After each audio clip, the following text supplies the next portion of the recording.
So guys I hope you are well. I am Veer, welcome to stellar army. तो कैसे हो मेरे दोस्तों, मैं आशा करता हूँ शानदार तरीके से आप लोग अपनी लाइफ को एंजॉय कर रहे हो, अपनी सेहत, फैमिली और पढ़ाई का ध्यान काफी अच्छे से रख रहे हो। एक बच्चे के द्वारा मेल किया गया कि सर लग रहा है कि मेरे से कोई एग्जाम नहीं निकलेगा, सर ऐसा लग रहा है कि ये जिंदगी ऐसे ही कट जाएगी एग्जाम देते देते। तो पता नहीं सर किस तरीके से चीज़ों को मैनेज किया जाए, बहुत बड़ी ही इरिटेशन होती है जब भी कोई एग्जाम देकर आता हूँ। तो देखिए इस तरीके भी कई सारे मेल आए, कई सारे बच्चों ने तो अच्छे से अप्रिशिएट किया कि हाँ सर अच्छा मजा आया एग्जाम देने में, पर लेकिन कुछ मेल ऐसे भी मुझे देखने को मिले। तो यार आप लोगों के लिए यहाँ पर ये कोटेशन है, बेसिकली ये काफी इंपॉर्टेंट कोटेशन है। अगर किसी ने भी धरती पर कुछ भी अचीव किया है तो आप लोगों को ये देखने को मिलेगा जब तक उसने वो काम नहीं कर लिया है उसको वो इम्पॉसिबल लगता था। It always seems impossible until it is done. जब तक वो काम नहीं हो जाता है तब तक वो ऐसा लगता है कि ये काम हो ही नहीं सकता है। तो ये जिंदगी में आप लोगों को हर एक उस इंसान से सीखने को मिलेगा जिस इंसान ने कुछ अचीव किया है। उसने भी ऐसा लगा था कि यार पता नहीं कैसे हो पाएगा, उसको भी वो चीजें टफ लगी थी, पर लेकिन उसने अपने राह पर चलना स्टार्ट कर दिया और चलते ही चलते उसको ये चीजें समझ में आने लगी कि आगे का रास्ता कैसे देखना है। यानी कि आप लोग जैसे कि अंधेरे में चलते हैं ना, तो गाड़ी की जहां तक रोशनी जाती है उसकी लाइट की, वहां तक आप लोगों को चलना होता है। जैसे आप लोग वहां पर पहुंच जाते हैं फिर आगे बढ़ते हैं तो आगे रोशनी पहुंच जाती है। तो जिंदगी भी कुछ ऐसी होती है, आप लोगों को रुकना नहीं है, चलते रहना है। जैसे जैसे आप लोग चलते जाओगे तो आप लोगों को आगे का रास्ता अपने आप दिखना स्टार्ट हो जाएगा। और मैंने कई बार आप लोगों को अपने बारे में बताया, अगर आप लोगों को कभी भी लगता है कि कभी आप लोग ये चीजें नहीं कर पाएंगे तो 24 नवंबर 2016 का लेक्चर आप लोग देख लिया करो, जो इस बेसिकली यूट्यूब के ऊपर कहीं पर भी बात करूं, यहां पर सबसे पहला जो लेक्चर था वो यूट्यूब के ऊपर जो मैंने बनाया था 24 नवंबर 2016 का द हिंदू का न्यूज़पेपर था। 24 को तो चैनल बनाया था, लेक्चर था 28 नवंबर का, ठीक है। तो आप लोग समझ पाएंगे कि उस टाइम पर मुझे ऐसा लग रहा था कि यार पता नहीं यार ये कर पाऊंगा या नहीं कर पाऊंगा, आखिर लोग मुझे क्यों देखेंगे, आखिर मेरे में ऐसी क्या खास चीज है। तो ऐसे ऐसे कई सारे थॉट आ रहे थे। तो फिर मुझे लगा नहीं यार, एक पढ़ाना है, अच्छा पढ़ाना अच्छा लगता है तो पढ़ा सकता हूं मैं, मुझे लोगों को चीजें समझाना अच्छा लगता है, मैं लोगों को चीजें समझा सकता हूं। तो ऐसे कुछ थॉट मेरे माइंड में आए और मैंने चीजें स्टार्ट कर दी और आज आप लोगों के सामने हूं यहाँ पर। तो इस तरीके से उस टाइम पर मेरी हिम्मत नहीं पड़ रही थी, मैंने कहा पता नहीं यार कौन कैसे रिएक्ट करेगा, तो बड़ी ही एक तरीके से इरिटेशन हो रही थी। पर हाँ ये है कि मैंने प्रैक्टिस बहुत की थी। मैंने जब पहला लेक्चर बनाया था उससे पहले मैंने लगभग 2 से ढाई महीने तक मैंने अपने खुद के लेक्चर रिकॉर्ड कर डिलीट किए थे, जब मुझे कंफर्टेबल होने लगा कि हाँ ये ऐसा है कि सुना जा सकता है। क्योंकि स्टार्टिंग में बोल ही नहीं पा रहा था उस तरीके से जिस तरीके से नॉर्मली बोलना चाहिए, ठीक है। तो एक नॉर्मल तरीके से जिस तरीके से पढ़ाना चाहिए वो वाली लय ही नहीं आ पा रही थी। हाँ ये तो है कि एक इंसान को सामने बैठकर मैं पढ़ा सकता था, ठीक है, पर लेकिन इस तरीके से ऑनलाइन पढ़ाना अनकंफर्टेबल फील था, वो भी एक इंस्ट्रूमेंट पर जब सामने कोई बैठा ही ना हो, अपने ही साथ में एक तरीके से अपने आप में बातें करनी है, ठीक है। एक तो है कि क्लास में स्टूडेंट सामने बैठे उनसे क्वेश्चन पूछ लिए, उनको पढ़ा दिया, तो ऐसा तो एक्सपीरियंस था, पर लेकिन रियलिटी में सामने बैठ इस तरीके से इंस्ट्रूमेंट पर पढ़ाना किसी को, ये कि कोई सामने नहीं है बस तुमको पढ़ाना है कि वो समझ लेंगे, तो ये वाली फीलिंग बड़ी ही अटपटी थी। ऊपर से जब पैड पर लिखना स्टार्ट किया तो ऐसा लग रहा था कि मैंने कहा लिखना तो यार नीचे है और दिखना वहां पर स्क्रीन पर है, तो ये कैसे होगा। तो काफी दिनों तक तो वो लाइन नहीं बन पाई। और अब क्या है, अभी कभी देखने की जरूरत ही नहीं पड़ती पैड पर नीचे, हमेशा स्क्रीन पर ही देखता रहता हूँ, आराम से पेन चलता रहता है। तो यार ये होती है जिंदगी। इसीलिए मैं आप लोगों को कहता हूं कि कोई भी काम बस करना स्टार्ट कर दो और फिर आप लोगों को उसमें परफेक्शन आना स्टार्ट हो जाएगा। तो जिंदगी जो है इसी तरीके की होती है, जब तक आप लोग स्टेप नहीं उठाओगे आप लोगों को लगेगा ये चीजें हो ही नहीं पाएंगी, पर जिस दिन आप लोग स्टेप उठा लोगे वो चीजें आप लोग करने में मजा आने लगेगा। तो इस तरीके से अपनी जिंदगी में थोड़ा सा तो ट्रस्ट रखिए अपने ऊपर, ताकि आप लोगों को कोई भी काम करने में थोड़ा सा लगे कि नहीं हो पाएगा, पर फिर आप लोग कर ले जाओगे। थोड़ा सा विश्वास अपने ऊपर जरूर रखिए जिंदगी में, ठीक है। काफी शानदार और काफी इंटरेस्टिंग लेक्चर रहने वाला है। पहले एक ओवरव्यू लेंगे इस लेक्चर का, क्या क्या हम लोग डिस्कस करने वाले हैं, इसके बाद में फिर हम लोग आगे बढ़ेंगे। सबसे पहले यहाँ पर क्वेश्चन की फॉर्म में हम लोग इसको ओवरव्यू लेंगे। International day of clean air for जो ब्लू स्काई है उसके लिए एक सेलिब्रेट किया जाता है डे जी, यहाँ पर बेसिकली 7 सितंबर को। इसकी थीम क्या है ये आप लोग को बतानी है, ठीक है। थीम बेसिकली एक पर्टिकुलर एक ऐसा एरिया होता है जिसके ऊपर पूरी साल फोकस करना होता है, ठीक है। अभी recently chief justice of India जो हमारी कंट्री के हैं एनवी रमन, ठीक है, तो ये 48 यानी कि 48वें चीफ जस्टिस ऑफ इंडिया है। इनके द्वारा अभी यहाँ पर बड़ी ही इंटरेस्टिंग बात बोलेगी कि यहाँ पर आज की डेट में भी बड़ी जद्दोजहद कर हम लोग, अभी हमारी कंट्री में टोटल मिलाकर 33 जज हैं, 33 में से ओनली 4 आप लोगों को देखने को मिलेगी यहाँ पर हमारी कंट्री में महिला जज है। तो बोला गया कि इतनी परसेंटेज ओनली हम लोग यहाँ पर महिला जज की कर पाए हैं, और ये भी ग्रेट एक तरीके से डिफिकल्टी के चलते हो पाई है, वरना महिला जज देखने को मिलती नहीं। तो कितनी परसेंट आप लोगों को यहाँ पर देखने को मिलेगी। कोल इंडिया के बारे में बात करें तो उसके द्वारा SPE करके यहाँ पर अभी रिसेंटली एक सॉफ्टवेयर लॉन्च किया गया, जिसके चलते यहाँ पर ये बेसिकली कोयले को आइडेंटिफाई करेंगे। तो कोयले को जो आइडेंटिफाई करेंगे अर्थ के किस पोर्शन में नॉर्मली कोयला पाया जाता है, ये आप लोगों को बताना है। इंपोर्टेंट क्वेश्चन आप लोगों से बन जाएगा ज्योग्राफी के अंदर भी। अगर बात करें तो फर्स्ट कमर्शियल शिपमेंट ये है यहाँ पर एरिकोट। एरिकोट क्या होता है, बेसिक सॉरी एप्रीकोट एप्रीकोट बोलेंगे इसको। एप्रीकोट होता है आड़ू, आड़ू सुना ना, आड़ू देखा होगा आप लोगों ने, ठीक है। लोकल भाषा में आप लोग क्या बोलते हैं मुझे समझ में नहीं आ रहा होगा, पर लेकिन हाँ जब मैं आप लोगों को पिक्चर दिखाऊंगा तो आप लोग समझ जाएंगे, ठीक है। पिक्चर तो एक ही होगी ना, वो भी आप लोगों का भी आड़ू ऐसा ही होगा जैसे हमारे एरिया में आड़ू रहते हैं तो आप लोगों के एरिया में इसको क्या बोलते हैं आप लोग बताना। फिर अभी यूनियन टेरिटरी कौन सी है जहां से इसका फर्स्ट शिपमेंट अभी यानी कि भेजा गया, बेचा गया इसको दुबई के अंदर में, ठीक है। तो यहाँ से लोकल एरिया में काफी ज्यादा फायदा देखा जाता है अगर इस तरीके से हम लोग उसको बेचते हैं बाहर ले जाकर। नेशनल हैंडीक्राफ्ट अवार्ड जो है ये रिसेंटली अभी यहाँ पर मधुर फ्लोर मैट्स को दिया गया। ये एक तरीके की चटाई है और ये चटाई काफी फेमस है यहाँ पर एक पर्टिकुलर राज्य के अंदर, आप लोगों को बताना है कल्चर का भी पार्ट है। और ये चटाई जो है इसको ज्योग्राफिकल इंडिकेशन यानी कि भौगोलिक संकेतक का भी दर्जा दिया गया। कब दिया गया था भौगोलिक संकेतक का दर्जा, ये आप लोग को बताना है। आगे बात करते हैं कंट्री का हाईएस्ट जो अवार्ड है हैंडीक्राफ्ट के फील्ड में, यहाँ पर ये आर्टिसन को बेसिकली दिया जाता है। इसका नाम आप लोग को बताना है। जिसकी एज 50 साल से ऊपर हो और जिसको 20 साल का एक्सपीरियंस हो उस फील्ड में, उसको ये अवार्ड दिया जाता है। तो ये अवार्ड का नाम आप लोग को बताना है। अभी न्यूज में भी है तो क्वेश्चन बन जाए तो कंफ्यूज मत होइएगा, ठीक है।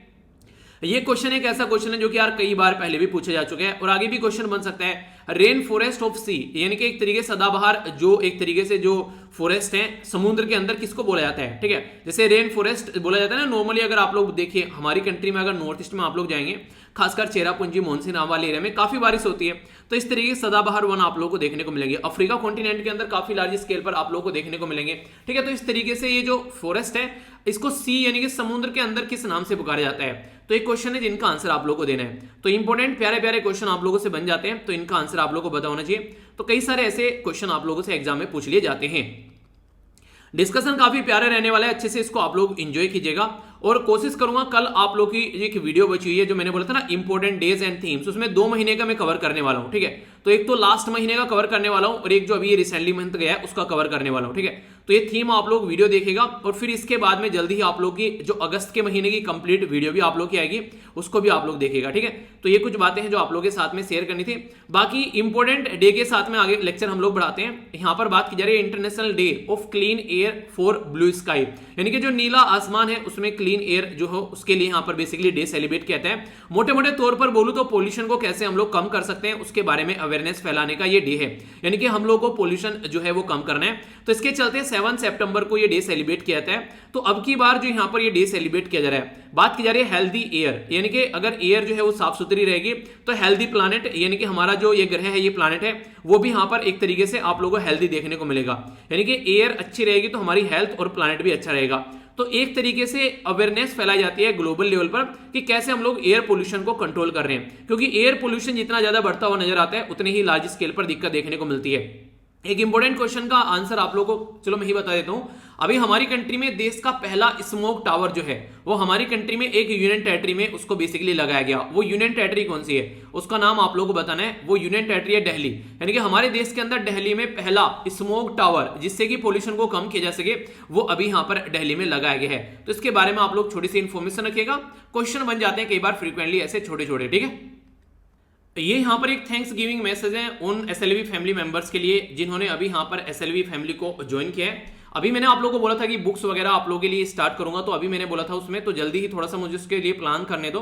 तो यहाँ पर जो भी बेसिकली क्वेश्चन आप लोगों से पूछा करूंगा, ठीक है, दोनों वीडियो के अंदर जो क्वेश्चन पूछा करूंगा जो उनका आंसर देगा, इसी के साथ में जो आंसर राइटिंग भी अगर कर रहा है, हालांकि अब आंसर राइटिंग तो बंद हो चुकी है, फिलहाल अभी इसी के लिए रखेंगे। तो जो रेगुलर यहाँ पर चैनल पर बना हुआ है तो उसको बेसिकली बुक्स वगैरह में दिया करूंगा, ठीक है, जैसा मैंने आप लोगों से बातें भी की थी। तो इसको यहाँ पर काफी सारे बच्चे जो है इसमें सपोर्ट प्रोवाइड करा रहे हैं। तो यहाँ पर अभी जो एस जो मोहम्मद है, ठीक है, तो ये अभी यहाँ पर गोल्ड कमांडो बने हैं यहाँ पर। बाकी यहाँ पर ये समझदार लड़का, कई बार तो ऐसे इंटरेस्टिंग नाम आप लोग रखते हैं ना समझदार लड़का, चलिए सही है। दीपक, इसी के साथ में वर्षा, इसी के साथ में कमल, ये है निहारिका, यहाँ पर है वैकपोक, इसी के साथ में मनोज, ठीक है। तो कई सारे यहाँ पर ये पिछले 4-5 दिनों में यहाँ पर ये अभी नए मेंबर जुड़े हैं। तो thanks lot for being the part of SLV family. और यही एक तरीका है बस आप लोगों को थैंक्स बोलने का, और तो मैं आप लोगों को कुछ एक्स्ट्रा प्रोवाइड करा नहीं पाता हूँ, पर हाँ एक थैंक्स गिविंग मैसेज में यहाँ पर बेसिकली आप लोगों का नाम यहाँ पर इंक्लूड करता हूँ, ठीक है। बाकी आइए आगे बढ़ते हैं। सबसे पहले इंपॉर्टेंट शॉर्ट न्यूज के साथ में आगे बढ़ेंगे। अब हम लोग यहाँ पर इंपॉर्टेंट डे हम लोगों ने ऑलरेडी देख लिया है। तो यहाँ पर बात की जा रही है हमारी कंट्री के चीफ जस्टिस ऑफ इंडिया के बारे में। चीफ जस्टिस ऑफ इंडिया जिनका नाम है एनवी रमन। तो एनवी रमन हमारी कंट्री के 48वें चीफ जस्टिस ऑफ इंडिया है। तो इनका नाम आप लोग याद रखिएगा, काफी इंपॉर्टेंट पर्सनैलिटी है, खासकर चीफ जस्टिस ऑफ इंडिया जब आप लोग बोलते हैं तो यहाँ पर हमारी कंट्री में टोटल मिलाकर कितने जज हैं सुप्रीम कोर्ट के अंदर, क्वेश्चन पूछ ले तो याद रखना टोटल मिलाकर 34 जज होते हैं, जिसमें से 33 तो नॉर्मल जज होते हैं और एक होते हैं चीफ जस्टिस ऑफ इंडिया। तो ये कई बार आप लोगों से एग्जाम में भी क्वेश्चन इस तरीके छोटे मोटे बन जाते हैं, क्योंकि अब देखिए आप लोग कुछ भी एक्सपेक्ट कर सकते हैं यूपीएससी से। जैसे नीति आयोग की फुल फॉर्म पूछ लिया आप लोगों से, ठीक है, तो national institute of transforming India, तो ऐसे भी क्वेश्चन आप लोगों से बन गए। प्लानिंग कमीशन को किसके द्वारा, प्लानिंग कमीशन को रिप्लेस किसने किया था, ऐसे क्वेश्चन आप लोगों से पूछ ले गए, ठीक है। तो लोकेशन के बेस पर छोटे छोटे नाम आप लोगों से पूछ ले गए। तो आप लोगों से क्वेश्चन कैसे भी बन सकते हैं, तो एक तरीके से आप लोगों को अवेयर रहना है, जितना ज्यादा आप लोग कवर कर सकते हैं। पर हाँ, फिर से मैं यही बोलूंगा, अगर आप लोगों को अपने ऊपर ट्रस्ट है और थोड़ा सा मेरे ऊपर ट्रस्ट है तो नैया पार लगा दूंगा, इतनी गारंटी देता हूं। बस आप लोगों को ट्रस्ट रखना है अपने ऊपर भी और मेरे ऊपर भी, कि जो मैं करवा रहा हूं वो आप लोग अच्छे से करिएगा, ठीक है। बाकी जो रिवीजन की वीडियो आती है और जो मैं आप लोगों से क्वेश्चन पूछता हूं उनमें पार्टिसिपेट करते रहिए आप लोग, तो आप लोगों की सारी चीजें कवर होती है, आप लोगों को नजर आएंगी। तो चीफ जस्टिस ऑफ इंडिया के द्वारा अभी एक स्पीच दिया गया था, उसमें बोला कि वेरी फ्यू वुमेन, जो एक तरीके से आज के डेट में जो रिप्रेजेंट कर रहे हैं कोर्ट के अंदर में, तो टॉप जुडिशरी के अंदर में ओनली 11% आप लोगों को यहाँ पर वुमेन देखने को मिलेंगी। टोटल मिलाकर 33 पोस्ट है, अभी भी यहाँ पर एक पोस्ट खाली पड़ी हुई है जज की अगर बात करें, तो यहाँ पर इसमें से ओनली 4 वुमेन आप लोगों को यहाँ पर नजर आएगी। तो ये काफी बड़ी बात आप लोग बोल सकते हैं। हमारी कंट्री में 2008 के करीब से आज तक अगर बात करें तो 33% रिजर्वेशन देने की बात की गई थी महिलाओं को पार्लियामेंट के अंदर में। अगर प्रेजेंट टाइम पर जो गवर्नमेंट है अगर वो चाहे तो एक सेकंड में इसको दिला सकती है। रीजन क्या है? रीजन ये है कि उनके पास में फुल मेजोरिटी है शानदार तरीके की, कोई भी बिल आसानी से पास करा रहे हैं तो वो चाहे तो आसानी से इसको रिजर्वेशन को दिला सकते हैं, पर लेकिन नहीं दिला रहे हैं। तो इनके कोई चाहता नहीं है नॉर्मली कि महिला जो है इस लेवल पर निकल कर आ गए, ठीक है। तो कहीं ना कहीं एक तरीके से वुमेन इंपावरमेंट के नाम पर कुछ ऐसी चीजें आप लोग को देखने को मिलेगी।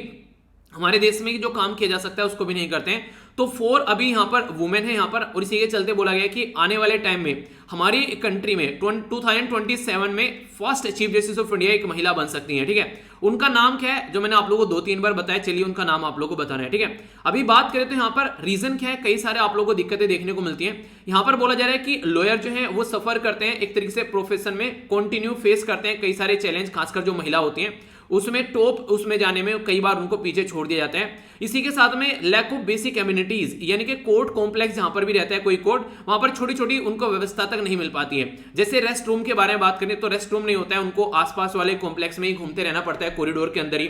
तो ऐसी भी चीजें आप लोगों को देखने को मिलेगी। तो जो ढांचागत डेवलपमेंट है उसमें भी काफी सारी दिक्कतें देखने को मिलेगी। तो इन सब चीजों पर थोड़ा थोड़ा काम किया जा रहा है, पर लेकिन उस लेवल पर आप लोग नहीं बोल सकते कि काफी अच्छा हम लोगों के द्वारा अचीवमेंट कर लिया है। तो आगे आने वाले टाइम में ये आप लोगों को और अचीवमेंट देखने को मिलेंगे। अभी इसी फील्ड में हम लोग काम कर रहे हैं, ठीक है। तो ये कुछ इंपॉर्टेंट बातें हैं। एक और छोटी सी बात जो आप लोगों से क्वेश्चन की फॉर्म में पूछी जा सकती है, फैक्चुअल इन्फॉर्मेशन है पर स्टेटमेंट की फॉर्म में क्वेश्चन देकर पूछ ले तो याद रख सकते हैं आप लोग। अगर सुप्रीम कोर्ट में किसी जज को अपॉइंट करना है तो उसके बारे में संविधान में आर्टिकल 124 के अंदर मेंशन है, ठीक है।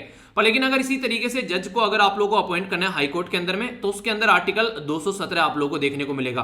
तो इसीलिए देखिए मैं आप लोगों को ना जो भी इंपॉर्टेंट आर्टिकल होते हैं वो कवर कराता रहता हूं, तो टेंशन लेने की आप लोगों को जरूरत नहीं है, क्योंकि इस तरीके से भी कई बार क्वेश्चन आप लोगों से बन जाते हैं, ठीक है। छोटे छोटे क्वेश्चन पूछ लिए जाते हैं। आगे चलते हैं। नेक्स्ट इंपॉर्टेंट न्यूज है आप लोगों के सामने, ये निकल कर आ रही है कोल इंडिया की साइड से। कोल इंडिया हमारी कंट्री में अब तक की बहुत बड़ी कंपनी है। अगर कोयले के फील्ड में आप लोगों से कोई पूछने लगे तो कोल इंडिया एक सबसे टॉप पर आप लोगों को देखने को मिलेगी।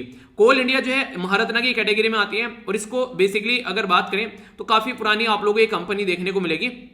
ये इसका हेडक्वार्टर कहां पर है कोल इंडिया का, याद रखिएगा कोलकाता के अंदर में है, ठीक है। अब इसके बारे में बात करते हैं। ये मिनिस्ट्री ऑफ कोयले के अंडर आती है। तो इसके द्वारा अभी यहां पर क्या किया गया है, अभी एक स्पेशल इनहेंसमेंट करके एक सॉफ्टवेयर लॉन्च किया गया है। तो ये जो कोल इंडिया के द्वारा अभी यहां पर कोल इंडिया लिमिटेड के द्वारा ये सॉफ्टवेयर जो लॉन्च किया गया, इसके चलते यहां पर क्या करेंगे, ये आइडेंटिफाई करेंगे जो कोयला है, अर्थ की क्रस्ट के अंदर आप लोगों को कोयला देखने को मिलता है बेसिकली।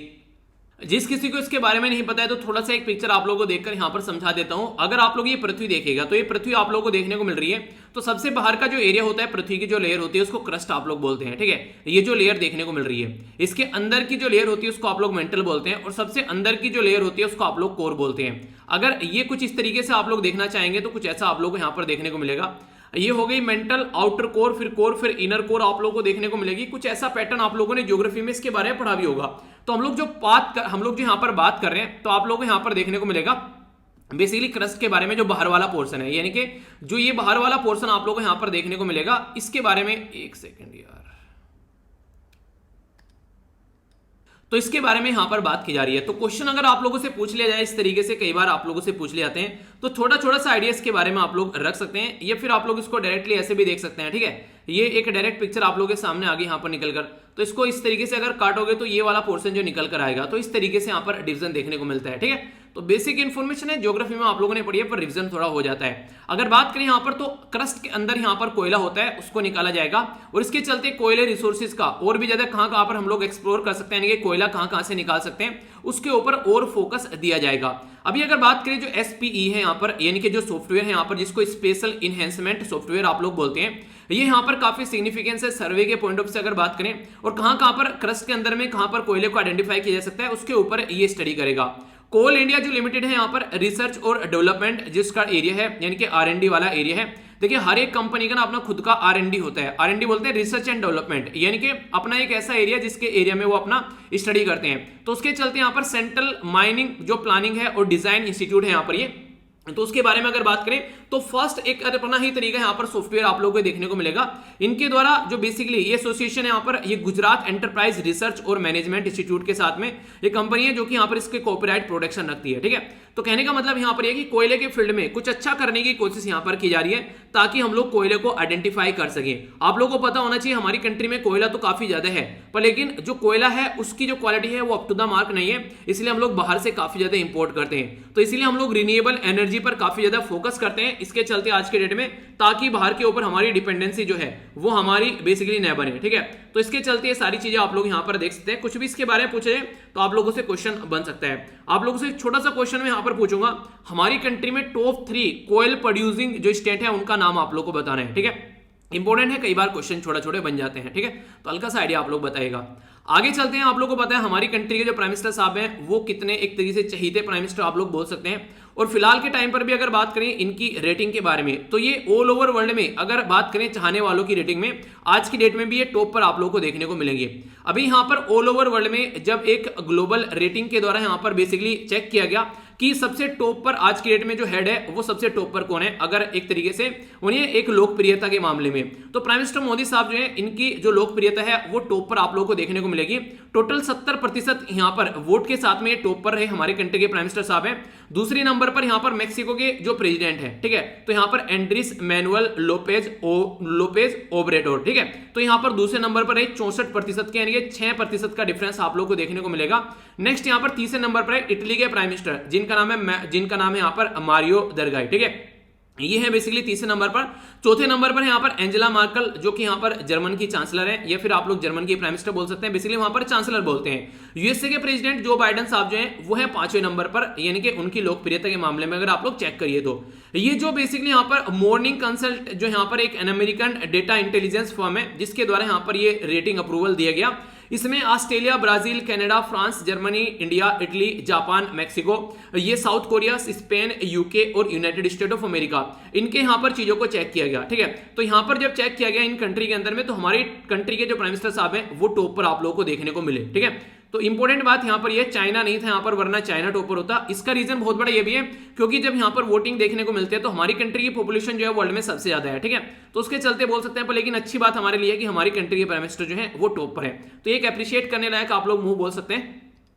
आगे चलते हैं। यहाँ पर बेसिकली जो बात की जा रही है ये बात की जा रही है बेसिकली एप्रीकोट के बारे में। तो APRICOT, किसको पता था यहाँ पर एप्रीकोट के बारे में कि एप्रीकोट को ही आड़ू बोलते हैं। ठीक है, तो ये है आड़ू, और जब इनको सुखाया जाता है तो आप लोग कुछ ऐसा देखने को मिलेगा। ठीक है, तो इस तरीके से फर्स्ट कमर्शियल शिपमेंट जो है यहाँ पर एप्रीकोट का, ये बेसिकली कई बार ऐसे होता है जैसे कि हिंदी जो मीडियम से जो लोग होते हैं उनको ये चीजें नहीं पता रहती है। ठीक है, तो इस तरीके से पहले जब मैंने चीजें समझने स्टार्ट करी तो कई बार दिक्कत होती थी इस तरीके से, तो चीजें आराम आराम से यार होने लगती है। ठीक है, आप लोग ना रेगुलर चीजों में लगे रहा करो। जो इंग्लिश मीडियम में पढ़ता है उसको हिंदी की टर्म में दिक्कत रहती है, जो हिंदी में पढ़ता है उसको इंग्लिश की टर्म में दिक्कत रहती है। तो ये जस्ट मीडियम ऑफ एक्सचेंज है, अगर थोड़ा टाइम आप लोग इसको दोगे तो तुम एक तरीके से कंफर्टेबल फील करने लगोगे। ठीक है, तो नॉर्मली क्या होता है कि आप लोगों ने देखा होगा किसी पर्टिकुलर पर्सन से अगर लाइफ में आप लोग पहली बार मिलते हैं तो आप लोगों को लगता है यार उसके साथ में नहीं चल नहीं पाएगी चीजें। ठीक है, पर लेकिन जब आप लोग उसके साथ में बातें करने लगते हो तो आप लोगों को चीजें समझ में आने लगती है, फिर आप लोग कंफर्टेबल फील होने लगता है, तो चीजें इस तरीके से फिर चलने लगती हैं। यानी कि स्टार्टिंग में कोई भी ऐसा पर्सन नहीं इसको देखकर आप लोग बोल सको कि हाँ यार इसके साथ में हम लोग फुल कंफर्टेबल फील कर रहे हैं, तो इसलिए चीजें जो है वो समझनी पड़ती है। तो इसी तरीके से कोई भी लैंग्वेज में अगर आप लोगों को लगता है दिक्कत हो रही है उसको टाइम देना स्टार्ट करो, you will feel comfortable definitely. ठीक है, अभी यहाँ पर लद्दाख जो कि हमारी कंट्री में एक नई यूनियन टेरिटरी बनाई गई थी यहाँ पर अगस्त के महीने में 2019 में, अब यहाँ पर उस पर्टिकुलर यूनियन टेरिटरी से एक्सपोर्ट हो रहा है दुबई में, ठीक है। तो यूनाइटेड अरब एमिरेट्स यानी कि यूएई के अंदर यहाँ पर एक्सपोर्ट किया जा रहा है, ठीक है। अगर आप लोग एक बार मैप में देखना चाहेंगे तो आप लोग यहाँ पर देखिएगा, अपनी प्यारी कंट्री आप लोग को मैप में देखने को मिल रही है यहाँ पर। तो थोड़ा सा अगर आप लोग यहाँ पर दुबई के अंदर जाएंगे तो यहाँ पर आप लोग जूम करके देखिए, बेसिकली ये हो गया यूएई। थोड़ा सा और इसको जूम कर लेते हैं यहाँ पर अगर बात करें तो ये हो गया दुबई। तो यहाँ पर आप लोगों को देखने को मिलेगा। वैसे याद रखिएगा, कई सारे बच्चों को कंफ्यूजन रहता है कि यूनाइटेड अरब एमिरेट्स की जो कैपिटल है वो दुबई है, नहीं, वो अबू धाबी है, ठीक है। तो ये आप लोग जरूर याद रखिएगा। यहाँ पर पर्शियन गल्फ देखने को मिलेगा और नीचे आप लोगों को गल्फ ऑफ ओमन देखने को मिलेगा। तो इसके बारे में बेसिक इंफॉर्मेशन है। अगर बात करें यहाँ पर लद्दाख के बारे में, एप्रिकॉट जो है यहाँ पर ये काफी इंपॉर्टेंट है। यहाँ पर कई बार अगर बात करें इसके टेस्ट के बारे में तो काफी यूनिक आप लोगों को टेस्ट देखने को मिलेगा। और इसी के अंदर टेक्सचर जो है with high sugar content, total soluble जो सॉलिड आप लोगों को नजर आएगा, जो कि हेल्थ के पॉइंट ऑफ से अच्छा माना जाता है, काफी ज्यादा है। लद्दाख के अंदर जो यहाँ पर ये जो एप्रिकॉट है यानी कि जो आड़ू की वैरायटी है यहाँ पर, तो नॉर्मली ये बोला जाता है कि यहाँ पर कई सारी वैरायटी आप लोगों को देखने को मिलेगी जो यहाँ पर लद्दाख के अंदर। तो यहाँ पर एप्रिकॉट आउट ऑफ विच 4 यानी कि 4 जो टोटल 5 वैरायटी है उसमें से 4 आप लोगों को यहाँ पर देखने को मिलती है। और कमर्शियल पॉइंट ऑफ से इनको कल्टीवेट किया जाता है। कमर्शियल मतलब क्या होता है, बेचने के लिए, यानी कि अपनी कंट्री में कुछ ऐसा काम करना जिसको हम लोग एक्सपोर्ट कर सके बाहर के देशों में। तो कमर्शियली कल्टीवेट किया जाता है, इनको एक तरीके से कल्टीवेशन किया जाता है, एक्सपोर्ट की अपॉर्चुनिटी मिले। इससे फायदा क्या होता है, देखिए अगर कोई प्रोडक्ट अगर अपने देश में हम लोग बेच रहे हैं तो उसको उतना प्राइस नहीं मिलेगा, पर लेकिन अगर उसको बाहर की कंट्री में हम लोग एक्सपोर्ट कर रहे हैं तो उसका प्राइस अच्छा खासा मिलेगा। तो जो लगाने वाला है बेसिकली वो खेती यानी कि किसान, उसको फायदा यहां पर देखने को मिलेगा। अपने देश में जो प्राइस देंगे तो आप लोगों को लोकल प्राइस देखने को मिलेगा, पर लेकिन अगर बाहर का प्राइस आप लोग देखिएगा तो वो इंटरनेशनल लेवल का प्राइस आप लोगों को देखने को मिलेगा। तो इसलिए अच्छा खासा गेन यहाँ पर किसानों को हो जाता है। अप्रिशिएट करने लायक चीजें हैं, ठीक है। और बाहर भी एक्सपोर्ट करते हैं तो एक अच्छा भी हमारे देश के ऊपर किसी की डिपेंडेंसी बढ़ती है। तो जितना एक्सपोर्ट करे उतना ही ज्यादा फायदा है अपना प्रोडक्ट बाहर, ठीक है। तो ये है कुछ बातें। ये जो नेक्स्ट न्यूज निकल कर आ रही है, ये निकल कर आ रही है तमिलनाडु से। अगर तमिलनाडु को आप लोग मैप में देखना चाहते हैं, एक बच्चा बोला था सर स्टेट वगैरह मैप में दिखाते रहा करो, याद हो जाएंगे। तो तमिलनाडु को अगर आप लोग मैप में देखोगे तो ये हो गया केरला, इधर हो गया कर्नाटक और यहाँ पर हो गया आंध्र प्रदेश। तो ये है तमिलनाडु। याद रखिएगा तमिलनाडु के अंदर आप लोगों को पुदुचेरी की 2 बेसिकली आप लोगों को डिस्ट्रिक्ट देखने को मिलेगी। एक को बोलते हैं पुदुचेरी, एक को बोलते हैं कराईकल, ठीक है। एक इसका बचा हुआ आंध्र प्रदेश के अंदर देखने को मिलेगा जिसको बोलते हैं येनम पुदुचेरी, और एक आप लोगों को देखने को मिलेगा पुदुचेरी केरला के अंदर जिसको बोलते हैं मेह पुदुचेरी। कई बार क्वेश्चन पूछा जाता है इनको नॉर्थ से साउथ में लगाओ या साउथ से नॉर्थ में लगाओ, या फिर किन किन राज्य के अंदर आप लोगों को पुदुचेरी के डिस्ट्रिक्ट देखने को मिलेंगे। तो छोटी छोटी सी बातें यार कई बार क्वेश्चन बन जाती हैं। तो जब भी मुझे टाइम मिलता है मैं रिपीट आप लोगों को कराते ही रहता हूं। तो रेगुलर सुनते रहा करो लेक्चर, तो आप लोगों को कंफ्यूजन नहीं होगा। देखिए रेगुलर लेक्चर सुनने की तो मैंने आप लोगों को बताई दी, इस तरीके से आप लोग देख सकते हैं। अगर रेगुलर लेक्चर सुनेंगे तो एक ही दिन के क्वेश्चन, एक ही दिन के डिस्कशन से 2 क्वेश्चन डायरेक्ट बन गए, ठीक है। तो इसलिए रेगुलर अगर आप लोग सुनते रहेंगे ना, लंबे समय तक चीजें याद हो जाएंगी आप लोग को। तो इसलिए आप लोग जरूर सुनते रहिए कंटिन्यूअसली, ओके। अभी क्या है यहाँ पर न्यूज यहाँ पर ये डीएमके, ठीक है। तो यहाँ पर जो डीएमके है ये गवर्नमेंट है आज के में तमिलनाडु के अंदर में, तो इनके द्वारा अभी अनाउंस किया गया यहाँ पर एक मेमोरियल बनाने के लिए। तो यहाँ पर वेल्लुपुरम के अंदर ये मेमोरियल बना रहे हैं क्योंकि यहाँ पर एक फायरिंग हुई थी, पुलिस फायरिंग 1987 में, 1987 में, जहां पर कई सारे लोगों की जान चली गई थी। और जो वो लोग थे वो थे यहाँ पर बेसिकली यह वेनियार कम्युनिटी। तो यहाँ पर अगर आप लोगों से पूछे कोई यहाँ पर कि एक तरीके से वेनियार कम्युनिटी यहाँ पर कहां पर रहती है, तो तमिलनाडु के अंदर रहती है। तो वेनियार जो कम्युनिटी है ये बेसिकली यहाँ पर एक लार्जेस्ट और मोस्ट कंसोलिडेटेड बैकवर्ड कम्युनिटी की कैटेगरी में आती है, यानी कि स्टेट के अंदर में काफी बड़ी कम्युनिटी है। और यहाँ पर इसलिए यहाँ पर इनको बेसिकली अभी यहाँ पर इनका मेमोरियल बनाया जा रहा है ताकि अभी यहां पर आप लोगों को इलेक्शन देखने को मिलेंगे। तो लोकल एरिया में जो इलेक्शन होने वाले हैं तो उसके चलते यहां पर ये चीजें सामने निकल कर आ रही है। तो काफी बड़ा प्रोटेस्ट भी यहां पर देखने को मिला था 1980s में, ताकि 20% रिजर्वेशन दिया जाए यहां पर स्टेट के अंदर में, तो 2% इन सेंट्रल सर्विसेज के अंदर में। तो इसके चलते कई बार ये कम्युनिटी जो है प्रोटेस्ट भी यहां पर करती है। तो वनियार जो है डिक्लेयर किया गया यहाँ पर रजिस्ट्रेशन इनके द्वारा 17 और 23 1987 में। आगे चलकर ये वायलेंस की कैटेगरी में यहाँ पर कन्वर्ट हो गया। 21 के करीब जो प्रोटेस्ट थे उनकी जान चली गई थी पुलिस फायरिंग के अंदर में, तो उसी के चलते यहाँ पर चीजें अभी देखने को मिल रही है, ठीक है। तो मेंबर जो थे यहाँ पर शेड्यूल कास्ट कम्युनिटी से रिलेटेड बेसिकली यहाँ पर ये, तो इसी के चलते यहाँ पर बोला गया कि इनका एक मेमोरियल बनाया जाएगा, एक यादगार चीज आप लोग बोल सकते हैं। तो इससे क्या रहता है आप लोगों को देखने को मिलेगा, ये सारी चीजें जो की जाती है ना, जो पॉलिटिशियन होते हैं, पॉलिटिशियन हमेशा दिमाग लगाएंगे कि वोट को कहां पर भुनाया जा सकता है। वो कभी भी न्यूट्रल होके ये नहीं कि हाँ चलो यार इनको ये चीजें दे देते हैं, नहीं, उसके पीछे ये देखेंगे कि वोट कहां से निकल सकती है। तो ये आप लोग यहां पर हमेशा देखने को मिलेगा। तो इसी तरीके से यहां पर ये चीजें निकल कर आ रही है। तो इनके द्वारा उस टाइम पर रिजर्वेशन मांगा गया था, तो अब यहां पर इसको भुनाने की कोशिश की जा रही है क्योंकि लोकल बॉडी के अंदर इलेक्शन है। तो ये सारी चीजें यहां पर बेसिकली इलेक्शन के पॉइंट ऑफ से हमेशा काम किए जाते हैं, ठीक है। आगे चलते हैं, नेक्स्ट जो इंपॉर्टेंट न्यूज निकल कर आ रही है, ये एक अच्छा खासा फिनोमिनन आप लोगों को देखने को मिलेगा जिसको बोला गया यहाँ पर ब्लू स्टेगलर। ठीक है, तो ब्लू स्टेगलर जो है यहाँ पर ये आकाश के अंदर जब आप लोग सितारों को देखोगे तो उसके अंदर कुछ कुछ सितारे ऐसे हैं जो काफी बड़े और ब्लू कलर के यहाँ पर दिखाई दिए अभी। तो इसको जब हमारे खगोल शास्त्री हैं जब उनके द्वारा चीजों को देखा गया तो एक नया ही पैटर्न यहाँ पर देखने को मिला। तो यहाँ पर जो एक तरीके से यहाँ पर एक तरीके से स्ट्रगलर जो यहाँ पर ब्लू स्ट्रगलर देखने को मिले, इनको यहाँ पर class of the star on open और द इनको यहाँ पर एक तरीके से ग्लोबुलर का नाम भी बेसिकली ग्लोबुलर क्लस्टर का नाम भी इनको दिया गया। तो ये एक तरीके से बिगर ब्लू है, यानी कि एक तरीके से बिगर ब्लू स्टार आप लोगों को देखने को मिलेंगे एज कंपेयर टू दूसरे स्टार, यानी कि जो छोटे छोटे तिनक तिनक से मिनक मिनक से जो तारे हैं यहाँ पर उनसे ज्यादा बड़े बड़े तारे आप लोगों को देखने को मिलेंगे। तो उसके चलते एक अलग ही पैटर्न यहाँ पर नजर आ रहा है। तो जो साइंटिस्ट हैं आज की डेट में उनके द्वारा यहाँ पर ये बेसिकली चीजें एनालिसिस की गई और उसमें कई सारे इनके द्वारा कंक्लूजन दिए गए, कई सारे एक तरीके से कई सारे जो डिसीजन पर ये पहुंचे कि आखिर ऐसा क्यों देखने को मिल रहा है। इंडियन जो रिसर्चर है उनके द्वारा भी पार्टिसिपेट किया गया। बोला जा रहा है कि हाफ ऑफ द जो ब्लू स्ट्रगलर जो यहाँ पर है ये बेसिकली बोला यह गया कि इनके जो सैंपल आप लोगों को देखने को मिलेंगे तो मास ट्रांसफर आप लोगों को यहाँ पर नजर आएगा, यानी कि बाइनरी कंपोजिशन जो स्टार की हो जाती है, एक एक मिलकर दो स्टार बन गए, तो ओनली थर्ड जो यहाँ पर है likely to form through the collision, यानी कि एक तरीके से एक स्टार मिलकर दो स्टार में, एक स्टार मिलकर दो स्टार में सब्ज्यूम हो गया, तो इसकी वजह से यहाँ पर एक नया स्टार बन गया। एक यहाँ पर ऐसी स्ट्रक्चर देखने को मिलेगी, ऐसा नहीं दो स्टार मिल रहे हैं, हो सकता है कि तीन तीन स्टार भी मिल गया, फिर दो से ज्यादा मिल गए। तो जब यहां पर इस तरीके से सब्ज्यूम एक तरीके से सब्ज्यूम हो जा रहे हैं, यानी कि एक स्टार में क्या है दूसरा स्टार मिल गया, और ऐसा सब्ज्यूम जब इसका हो जाता है तो उसका साइज बढ़ता हुआ चला जाता है। तो इस तरीके से जब यहां पर साइज बढ़ता हुआ आप लोगों को नजर आएगा तो ये यहां पर इसको आप लोग बोल देते हैं यहां पर ब्रू स्टेगलर। ठीक है, तो ये अभी यहां पर चीजें देखने को मिली। इंपोर्टेंट बात यहां से पूछ ली जाएगी, फर्स्ट एवर कॉम्प्रिहेंसिव एनालिसिस जो इसका किया गया वो पब्लिश किया गया यहां पर मंथली नोटिस जो कि रॉयल एस्ट्रोनॉमिकल सोसाइटी है उसके अंदर में ये यहां पर पब्लिश किया गया। तो ये छोटे छोटे से क्वेश्चन भी आप लोगों से कई बार बन जाते हैं, किसमें ये चीजें पब्लिश की गई, क्या ये न्यूज थी, क्यों ये बनते थे, तो इस तरीके से आप लोग देखेंगे इनके बारे में। तो इस तरीके फॉर्मेशन के बारे में आप लोगों ने कई बार पढ़ा भी होगा कि कैसे स्टार फॉर्मेशन होता है, तो ऐसे भी टॉपिक है आप लोगों के लिए। ठीक है, तो छोटी सी इंफॉर्मेशन थी जिसके बारे में आप लोग आइडिया रख सकते हैं। ठीक है, आइए अब आगे चलता हूं, कुछ बड़ी बड़ी न्यूज यहां पर आप लोगों को देखने को मिलेगी। और सबसे पहले जो इंपॉर्टेंट न्यूज यहां पर निकल कर आ रही है ये आ रही है चटाई के बारे में, यानी कि जो चटाई जो मैट आप लोगों को देखने को मिलता है ना, चटाई काफी इंपॉर्टेंट पार्ट होता है बेसिकली लाइफ का, अगर आप लोग नॉर्मली उसको लेकर चलें, खासकर अगर कहीं पर भी नीचे बैठकर खाना खाना है। देखिए मुझे पर्सनली खाना खाना पसंद काफी अच्छा लगता है, धरती में बैठकर अगर खाया जाए तो पॉलिथीन मारकर, एक तरीके से पॉलिथीन मारकर आप लोग आराम से बैठकर खाना खाओ तो उसमें पता नहीं एक अंदर से अलग से ही सेटिस्फेक्शन मिलता है। ठीक है, हालांकि सबका अलग अलग पैटर्न है, पर लेकिन अगर घर पर हूं, मैं कभी अकेला हूं, जब मुझे रेगुलरली घर पर अगर मैं हूं, ठीक है, तो कोशिश करता हूं कि नीचे बैठकर ही खाना खाया जाए। ठीक है, अगर कहीं बाहर जा रहे हैं तो वहां पर तो ऐसा नहीं कि भाई मेरे लिए तो चटाई नीचे लगा हूं, मैं तो नीचे ही खाऊंगा। ठीक है, तो ऐसा कुछ नहीं है, पर हाँ ये है कि रेगुलरली एक जो अच्छा सा कंफर्टेबल फील होता है अच्छे से, यहाँ पर नहीं कि जमीन पर बैठकर खाने से अच्छा खासा खाना पचता है, आप लोगों ने इसके बारे में सुना होगा कई बार। ठीक है, तो वही है, बस अपना अच्छा लगता है जमीन पर बैठकर खाना खाना।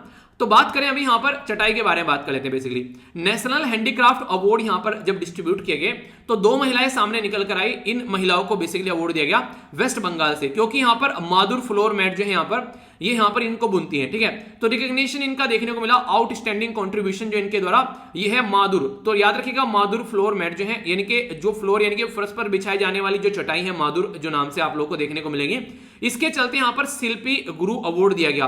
तो ये काफी इंपॉर्टेंट यहां पर हो जाता है, बेसिकली शिल्प नहीं शिल्प SHILP, तो शिल्प गुरु अवार्ड जो है, और इसी के साथ में नेशनल अवार्ड है, नेशनल सर्टिफिकेट ऑफ एक्सीलेंस है। तो इस तरीके से यहां पर ये हाईएस्ट अवार्ड यहां पर माने जाते हैं। तो ये अवार्ड यहां पर अभी दिए गए। तो यहां पर ये जो अवार्ड होते हैं ये प्रेसिडेंट के द्वारा यहां पर डिस्ट्रीब्यूट किए गए। तो बंगाली अगर लाइफ स्टाइल के बारे में बात करें तो मधुर जो मैट है यहां पर बेसिकली जिनको यहां पर मधुर काथी के नाम से भी इनको जाना जाता है। ठीक है, तो यहां पर मधुर काथी, ठीक है, तो ये भी इनके नाम से जाना जाता है। तो नेचुरल फाइबर से ये बनाई जाती हैं। और इंपॉर्टेंट बात यहां पर यह कि इनको यहां पर GI टैग यानी कि ज्योग्राफिकल इंडिकेशन का दर्जा दिया गया 2018 में। तो ज्योग्राफिकल इंडिकेशन का जो दर्जा होता है नॉर्मली, इसके बारे में आप लोगों को और थोड़ी सी मैं कुछ इंफॉर्मेशन शेयर करूं इसके बारे में, आप लोग याद रखिएगा। नॉर्मल फॉर्म में इसको आप लोग GI टैग बोलते हैं और वैसे इसको आप लोग बोलेंगे ज्योग्राफिकल इंडिकेशन। तो ज्योग्राफिकल इंडिकेशन क्या है, किसी पर्टिकुलर एरिया में एक तरीके से उस चीजों को बेसिकली इस तरीके से दिखाने की कोशिश की जाती है कि ये इस एरिया की विशेषता है, तो GI टैग दे दिया जाता है। नॉर्मली 10 ईयर के लिए यहां पर ये GI टैग दिया जाता है। जिसके बारे में आप लोगों ने कई बार सुना भी होगा। और अगर आज की डेट में आप लोग बात करें इसके बारे में, देखिएगा जाकर आप लोगों को काफी कुछ यहां पर देखने को मिलेगा। इंडिया के अंदर बहुत सारे ऐसे प्रोडक्ट हैं आज की डेट में जिनको जीआई टैग मिला हुआ है। सबसे पहले जो जीआई टैग दिया गया था हमारी कंट्री में वो दार्जिलिंग टी को दिया गया था, ये याद रखेगा। सबसे पहले जीआई टैग जो दिया गया था वो दार्जिलिंग टी को दिया गया था। आई थिंक 2003 में शायद ये जीआई टैग दिया गया था। तब से लेके बहुत सारे जीआई टैग हमारी कंट्री में आज तक का दिए जा चुके हैं, जिनको ज्योग्राफिकल इंडिकेशन आप लोग बोलते हो, ठीक है। तो जाकर सर्च करिएगा आप लोग के राज्य को कौन सा जीआई टैग दिया गया है। इसके चलते यहाँ पर बेसिकली ये कहां से इसको रिकॉग्नाइज किया जाता है, तो ये याद रखना, यहाँ पर WTO इसको बोलते हैं, वर्ल्ड ट्रेड ऑर्गेनाइजेशन। तो ऑल ओवर वर्ल्ड में जहां जहां पर भी व्यापार होता है उसको कैसे मेंटेन रखना है, उसके लिए यहाँ पर ये WTO काम करती है। तो इसके चलते geographical indication goods registration and protection act हमारी कंट्री में आया 1999 का। तो उसके चलते यहाँ पर ये बेसिकली ये एक तरीके से जीआई टैग दिया जाता है। और यहाँ पर WTO का जो यहाँ पर agreement of trade related aspects of intellectual property है, वो एक जिसको TRIPS के नाम से भी आप लोग जानते हैं, ठीक है। तो ट्राइब्स बोलते हैं, इसको बोलते हैं trade related aspects of intellectual property rights. तो ये WTO के हैं, इनके तहत यहाँ पर इसको आइडेंटिफाई किया जाता है। तो हमारी कंट्री में दार्जिलिंग टी को यहाँ पर बेसिकली ये दर्जा दिया गया था और 2004 में दिया गया था, 4 में, ठीक है, 4-5 के अंदर ये दर्जा दिया गया था। तो ये काफी इंपॉर्टेंट है, तो इसके बारे में आप लोग याद रखिएगा और जाकर देखिएगा। मुझे लगता है कि शायद ये 300-400 के करीब मुझे लग रहा है शायद ये टैग होंगे। अगर आप लोग इनको देखेगा अपने अपने राज्य के आप लोग देख सकते हैं, जिसके चलते आप लोग इनको याद रख पाएंगे। 300-350 के करीब मुझे लग रहा है शायद ये टैग होंगे, ठीक है। 300 ऐसे ही 40-50 के करीब आप लोगों को टैग देखने को मिलेंगे। तो रटने नहीं है, अपने राज्य के जाकर एक बार जरूर देख लीजिएगा, ताकि उनके बारे में अगर कुछ लिखने के लिए आ जाए, क्वेश्चन पूछे तो याद रखना। तो इस चटाई को जो जीआई टैग दिया गया, ये दिया गया था 2018 में। तो ये इंपॉर्टेंट है इसके बारे में जो इन्फॉर्मेशन। अब यहां पर बात करते हैं बेसिकली शिल्प गुरु अवार्ड के बारे में। ये जो अवार्ड था 2002 में इसको इनिशिएट किया गया। ओकेजन है बेसिकली गोल्डन जुबली ईयर, जो कि हैंडीक्राफ्ट का है, तो उसके चलते यहां पर भी चीज देखने को मिली। एक होता है नेशनल अवार्ड, तो यहां पर ये 1965 में आप लोगों को देखने को मिला। और नेशनल सर्टिफिकेट एक्सीलेंस जो है यहां पर 1967 में आप लोगों को देखने को मिला। जो शिल्प गुरु अवार्ड है यहाँ पर, ये जिसको शिल्प गुरु बोला गया है, ये हाईएस्ट अवार्ड है। जैसे हमारी कंट्री में सिविलियन कैटेगरी में भारत रत्न को आप लोग हाईएस्ट अवार्ड बोलते हैं, उसी तरीके से यहाँ पर शिल्प गुरु जो है ये हाईएस्ट अवार्ड है यहाँ पर बेसिकली आर्टिशन के फील्ड में, ठीक है। तो अगर किसी पर्टिकुलर पर्सन की एज जो है वो 50 साल या फिर उससे ऊपर है और 20 साल का एक्सपीरियंस है, तो उसको शिल्प गुरु अवार्ड यहाँ पर दिया जाता है। जब नेशनल अवार्ड के बारे में आप लोग बात करते हैं, तो यहां पर अगर कोई पर्टिकुलर पर्सन है, उसको बेसिकली अगर 30 साल से ऊपर उसकी एज है और 10 साल का एक्सपीरियंस है, तो उसको यहां पर ये नेशनल अवार्ड दिया जाता है। तो अगर क्वेश्चन आप लोगों से पूछे जाए इसके बारे में, तो कंफ्यूज मत होना, क्योंकि डिटेल में मैंने आप लोगों को इसके बारे में बता दिया पूरी इन्फॉर्मेशन, ठीक है। तो माइंड में क्लैरिटी आप लोगों को होनी चाहिए इसको लेकर, ओके। आगे चलते हैं, इकोनॉमी से रिलेटेड यहाँ पर न्यूज और यहाँ पर बात की जा रही है EASE ईज 4.0 के बारे में। तो यहाँ पर यूनियन मिनिस्टर फाइनेंस जो है उनके द्वारा भी एनुअल परफॉर्मेंस के बारे में बात की गई। और यहाँ पर इनके द्वारा पब्लिक सेक्टर बैंक के बारे में उनकी एनुअल परफॉर्मेंस कैसी है, उसके लिए यहाँ पर ईज 4.0 जिसको enhance axis service excellence reform agenda बोला गया, तो ये यहां पर अभी देखने को मिला। यानी कि पब्लिक सेक्टर जो अंडरटेकिंग वाले जो बैंक है बेसिकली PSB जो हैं, उनके बारे में यहां पर बात की जा रही है। तो जो ईज 4 है ये कॉमन रिफॉर्म एजेंडा है पब्लिक सेक्टर बैंक के लिए। यहां पर एक तरीके से किस तरीके से इंस्टीट्यूशनलाइज किया जाए क्लीन और स्मार्ट बैंकिंग को, यानी कि एक तो बैंकिंग साफ सुथरी होनी चाहिए, यानी कि उनके अंदर NPA भरा हुआ जा रहा है। NPA क्या होता है, इसको बोलते हैं नॉन परफॉर्मिंग एसेट्स, यानी कि ऐसा पैसा जो कि दे तो दिया, अब यहां पर इंटरेस्ट तो दूर की बात है, यहां पर मूल भी वापस नहीं आ रहा है, ठीक है। तो वो वाली दिक्कत आप लोगों को देखने को मिलेगी। तो क्लीन और स्मार्ट बैंकिंग यहां पर होनी चाहिए पहला। अगर बात करें ईज जो है यहां पर 4.0, ये कमिट है PSB को टैक्स से इनेबल करना, टेक्नोलॉजी का यूज किया जाए, सिंप्लीफाइड, इसी के साथ में कोलैबोरेटिव बैंकिंग यहां पर होनी चाहिए। आज की डेट में तो अगर आप लोग कहीं जाओगे ना, जैसे SBI में भी आज की डेट में प्राइवेट के पैटर्न पर काम करना स्टार्ट कर दिया है। जगह जगह रास्ते में आप लोग कई जगह SBI के एजेंट खड़े मिलेंगे और बोलते हैं क्रेडिट कार्ड खरीद लो। देखा होगा आप लोगों ने, ये चीजें फील किया आप लोगों ने। तो SBI भी अभी यहाँ पर कंपटीशन में पूरा उतर चुका है, जो कि गवर्नमेंट का है। नॉर्मली ऐसे काम नहीं करते थे, लेकिन आज के डेट में इन चीजों के ऊपर भी फोकस किया जा रहा है। तो एक कॉम्पिटेटिव वर्ल्ड में इस तरह की चीजें आप लोग को देखने को मिलेगी। तो कस्टमर जो जहां पर बेसिकली जो कस्टमर रहता है, तो कस्टमर सेंट्रिक डिजिटल ट्रांसफॉर्मेशन आप लोग यहाँ पर नजर आएगा। अगर बात करें यहाँ पर ये लॉन्च किया गया था जनवरी 2018 में, गवर्नमेंट और जो यहाँ पर जो PSB बैंक है, तो इनके द्वारा मिलकर यहाँ पर ये लॉन्च किया गया। PSB को याद रखिएगा, इसको बोलते हैं पब्लिक सेक्टर बैंक, ठीक है। नेक्स्ट यहाँ पर बात करें, कमीशन किया गया इसको इंडियन बैंक एसोसिएशन के द्वारा और ऑथराइज किया गया यहाँ पर बोस्टन कंसल्टिंग ग्रुप के द्वारा। तो यानी कि हर एक लेवल पर इसको प्रॉपर वे में आइडेंटिफाई करके इस तरीके से इंप्लीमेंट करने की बात की जाती है, ताकि इसको ढंग से चीजों को लेकर चला जा सके। अगर बात करें PSB के बारे में, तो 120 प्लस ऑब्जेक्टिव इसके अंदर लाए गए।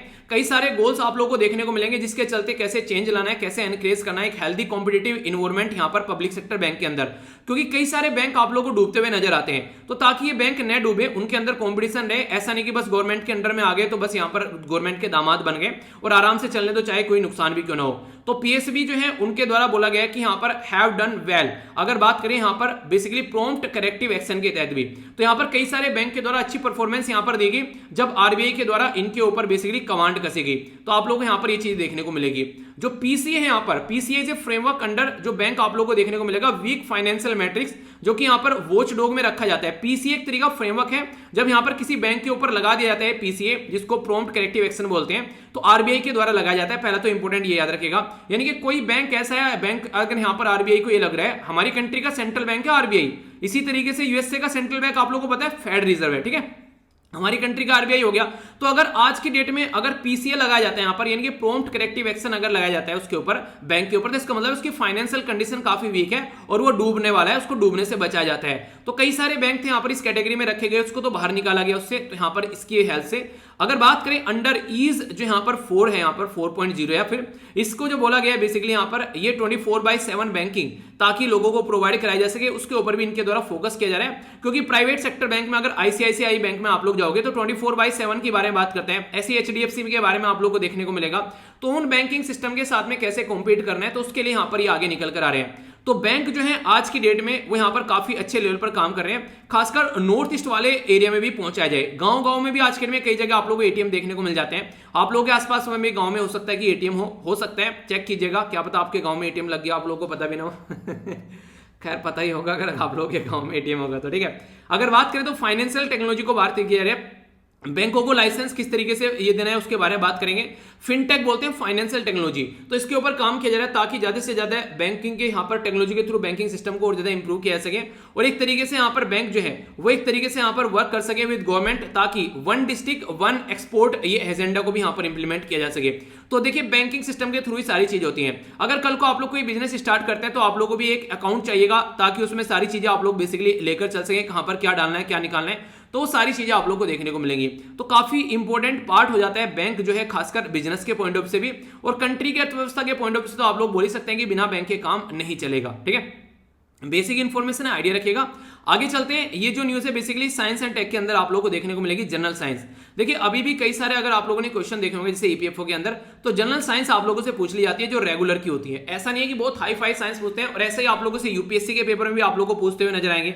तो कंफ्यूज आप लोगों को नहीं होना है, बेसिकली यूपीएससी के प्रीलिम्स की बात कर रहा हूं, वैसे तो ईपीएफओ भी यूपीएससी का ही पेपर था, मैं प्रीलिम्स के बारे में बात कर रहा हूं, ठीक है। तो इसलिए जनरल साइंस आप लोग तैयार करिए, ना कि बहुत टफ साइंटिस्ट आप लोग को वहां पर बनना है कि ये चीजें पढ़ लेते हैं तो गलत है, ठीक है। तो ये चीजें हैं बेसिकली। बात करिए कि स्टडी यहां पर की गई अभी सी कोरल के बारे में, तो कोरल रीफ के बारे में आप लोगों ने पढ़ा होगा। एक तरीके से इनको समुद्री एक तरीके से जंगल भी बोला जाता है, जो समुद्र के अंदर आप लोगों को ये देखने को मिलेंगे। तो अभी यहां पर एक तरीके से फर्स्ट टाइम आइडेंटिफाई किया गया, इसके अंदर एक स्पेशलाइज इम्यून सेल, यानी कि एक इम्यून सेल देखने को मिली, जिसको यहां पर फागोसाइटिस बोला गया, बेसिकली फागोसाइटिक कोशिका यानी कि सेल बोला गया इसको। ये अभी यहां पर वैरायटी जो कोरल जो सी है, कोरल जो बेसिकली सी कोरल है, उसके अंदर चीजें देखने को मिली। इसकी और ज्यादा ये हेल्प करेगी बेटर अंडरस्टैंडिंग करने में कि कोरल रीफ जो है वो कैसे बनते हैं, ठीक है, कैसे उनको बेसिकली उनके अंदर जो है चीजें प्रोटेक्ट रहती हैं, जो अदर जो रीफ एनिमल है वो कैसे प्रोटेक्ट करते हैं अपने आप को, और कैसे यहाँ पर बैक्टीरिया जो है वो इन्वेड करते हैं, किस तरीके से चीजें हैं, ठीक है। तो वो सारी चीजें यहाँ पर अंडरस्टैंड कर पाएंगे बैक्टीरिया और वायरस के बारे में भी around the coral reef. Coral जो है वो कहीं ना कहीं एक तरीके से आप लोग बोल सकते हैं कि जेनेटिकली आइडेंटिकल ऑर्गेन जो यहाँ पर ऑर्गेनिज्म होते हैं, जो उनसे निकलते हैं उनको बोलते हैं पोलिप्स, ठीक है। तो पोलिप्स इनको बोला जाता है। तो यहाँ पर जो पोलिप्स होते हैं वो एक तरीके से आप लोगों को देखने को मिलेगा माइक्रोस्कोपिक एल्गी होते हैं। एल्गी के बारे में तो आप लोगों ने पढ़ा है ना नॉर्मली, जो एल्गी होते हैं यहाँ पर बेसिकली जिनको जूलेंथले के नाम से भी आप लोग जानते हैं, ठीक है। तो ये एक तरीके यहाँ पर आप लोगों को देखने को मिलेगा, ये बेसिकली काफी बड़ा रोल प्ले करता है जो जिंदा रखने में यहाँ पर किसको, बेसिकली कोरल रीफ को, ठीक है। अगर बात करें तो इनको रेन फॉरेस्ट ऑफ द सी भी बोला जाता है, ये आप लोगों ने कई बार पढ़ा होगा इसके बारे में। तो ये काफी इंपॉर्टेंट है, यहाँ पर ऐसी टर्म्स आप लोगों से एग्जाम में पूछ ली जाती हैं। बेनिफिट क्या है अगर बात करें, समुद्र के अंदर इतने सारे रिसोर्सेज हैं आज के डेट में, आप लोगों ने देखा होगा सी बेड से रिलेटेड रिसोर्स निकालने के लिए कई सारे प्रोजेक्ट भी स्टार्ट किए जाते हैं अलग अलग कंट्री के द्वारा। तो अभी बोला जा रहा है कि 1 मिलियन के करीब आज की डेट में एक्वेटिक स्पीसीज यानी कि पानी के अंदर जो अलग अलग प्रजातियां पाई जाती हैं, 1 मिलियन यानी कि 10 लाख से भी ज्यादा आप लोगों को वो देखने को मिलेगी।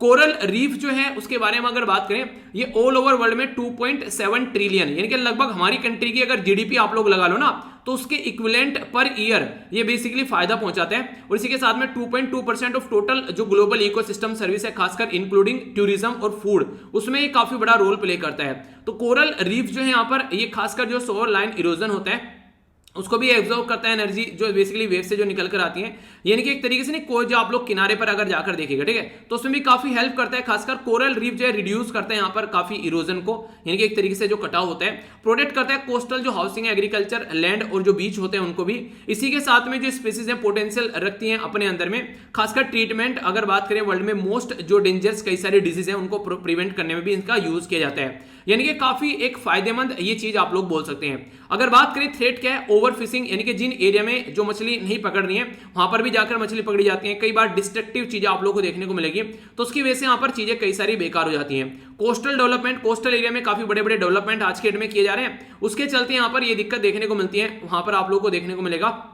बड़े बड़े बंदरगाह कोस्टल एरिया में बनाए जा रहे हैं। पोल्यूशन आप लोगों ने देखा कई बार, कई सारे जो जहाज होते हैं फट जाते हैं, ठीक है, उनमें से तेल निकल जाता है तो वो बर्बाद कर देते हैं। और क्लाइमेट चेंज तो बर्बाद करते ही जा रहे हैं चीजों को, जिसकी वजह से पानी का लेवल बढ़ रहा है और टेम्परेचर भी बढ़ रहा है, और टेम्परेचर बढ़ने से भी कोरल रीफ के ऊपर काफी ज्यादा नेगेटिव इंपैक्ट पड़ता है। तो ये कई सारे ऐसे मुद्दे हैं जिनके बारे में अगर क्वेश्चन आप लोगों से कोई पूछ ले तो आप लोग कंफ्यूजियाना नहीं है, इनके ऊपर क्वेश्चन नॉर्मली बन जाते हैं, ठीक है। तो ये थी बेसिक इन्फॉर्मेशन इनके बारे में। आई होप कि आप लोगों के माइंड में क्लैरिटी आई होगी इसको लेकर। देख लेते हैं क्या क्या डिस्कस किया, इसके बाद में फिर हम लोग यहाँ पर क्विज देखेंगे, ठीक है। यहाँ पर बेसिकली बात की जा रही है, सबसे पहले हम लोगों ने इंपॉर्टेंट कोटेशन देखी, जो कि आई होप कि आप लोगों को इससे मोटिवेशन मिलता हो, थोड़ा लाइफ में एक प्रोडक्टिविटी आती होगी आप लोगों को इससे। आगे बात करें तो हम लोगों ने यहाँ पर इंपॉर्टेंट दे देखा, और thanks lot for being the SLV commando family member. इसी के साथ में नेक्स्ट हम लोगों ने यहाँ पर अपनी जो कंट्री में चीफ जस्टिस ऑफ इंडिया के रिलेटेड जो स्टेटमेंट उसके बारे में जाना, और क्या क्या चीजें, कुछ बेसिक इन्फॉर्मेशन सब्जी, कोल इंडिया लिमिटेड से बारे में बेसिक इन्फॉर्मेशन, कुछ और बातें जाने, प्राइम मिनिस्टर मोदी जी को यहाँ पर टॉप ग्लोबल लीडर की कैटेगरी में रखा गया वो समझा। इसी के साथ में एप्रिकॉट यानी कि आड़ू के बारे में कुछ चीजें हम लोगों ने जानी, तमिलनाडु में क्या क्या चीजें चल रही हैं उसके बारे में कुछ इन्फॉर्मेशन देखी, और ब्लू जो यहाँ पर स्ट्रगलर है उसके बारे में हम लोगों ने कुछ चीजें देखी, ठीक है। इंपॉर्टेंट था, हल्का सा आइडिया रखिएगा। नेक्स्ट हम लोगों ने यहाँ पर बात की, ये थी यहाँ पर मधुर फ्लोर मैट, ठीक है, तो ये काफी इंपॉर्टेंट था, इसके बारे में जीआई टैग से रिलेटेड भी कुछ बातें हम लोगों ने जाने।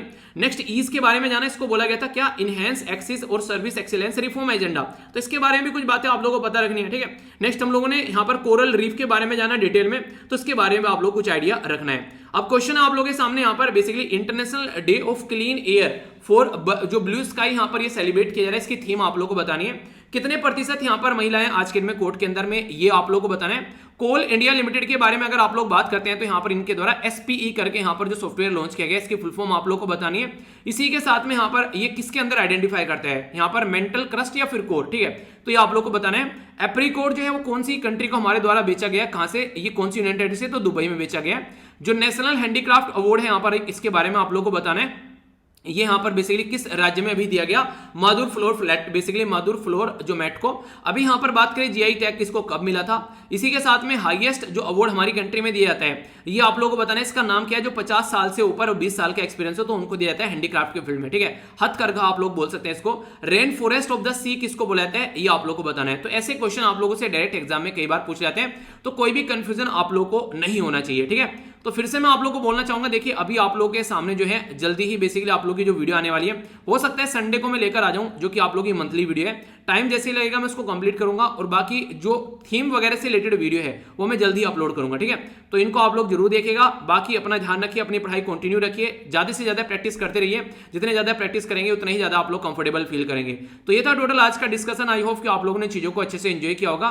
तो नेक्स्ट लेक्चर में मिलता हूँ, रेट जरूर किया कीजिए लेक्चर कैसा लगा। अपना ध्यान रखिए, बड़ों को नमस्ते, छोटों को प्यार, छोटी सी लाइफ एंजॉय करार। मिलता हूँ नेक्स्ट लेक्चर में, तब तक के लिए जय हिंद।